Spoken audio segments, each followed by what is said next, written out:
দুর্গাপূজা উপলক্ষে 2 দিনের ছুটির সঙ্গে যোগ হয়েছে সাপ্তাহিক ছুটির দিনগুলোও। টানা 4 দিন ছুটি থাকায় বিপুল সংখ্যক পর্যটকের পদচারণায় মুখরিত কক্সবাজার। অধিকাংশ হোটেল মোটেল বুকিং হয়েছে।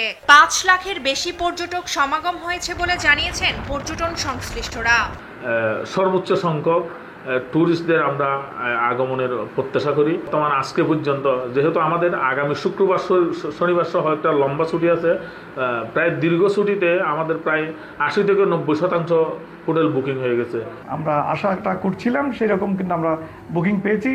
আগামী যে কয়দিন বন্ধ থাকবে আশা করছি কক্সবাজার পর্যটকে ভরপুর থাকবে, টয়টুম্বর থাকবে। আমি বুঝি নির্মাণের শিল্প, সালাম স্টিল বোঝে durability. Salem steel, most durable steel. Railway কর্তৃপক্ষ যাত্রীদের টিকিটের চাহিদার প্রেক্ষিতে গত মঙ্গলবার রাত থেকে আগামী শনিবার পর্যন্ত ঢাকা চট্টগ্রাম কক্সবাজার রুটে ট্যুরিস্ট এক্সপ্রেস নামের একজোড়া ট্রেন চালু করেছে। ট্যুরিস্ট স্পেশাল নামে একজোড়া ট্রেন আগামী 30 তারিখ থেকে 4 তারিখ পর্যন্ত চলাচল করবে।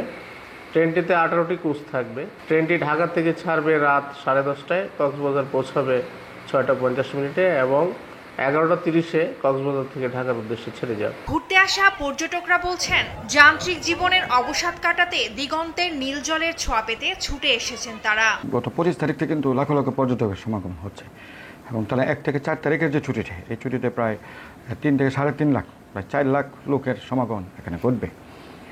আর এই উপলক্ষে আমাদের টুরিস্ট পুলিশের এখানে 3 স্তর বিশিষ্ট নিরাপত্তা ব্যবস্থা নিশ্চিত করা হয়েছে। ইতিমধ্যে আমাদের পুরো নিরাপত্তার ব্লকে আমরা ডেকে দিয়েছি। অন্যদিকে বিপুল সংখ্যক পর্যটকের নিরাপত্তা ও হয়রানি রোধে সার্বিক ব্যবস্থা নেওয়ার কথা বলছেন প্রশাসন ও টুরিস্ট পুলিশ সংশ্লিষ্টরা। সমুদ্রে অনেক স্রোত আজকে, অনেক সুন্দর, ভাল লাগছে। নানা নানু খালা খালু সবাই মিলে একসাথে আসছি, অনেক ভাল লাগছে।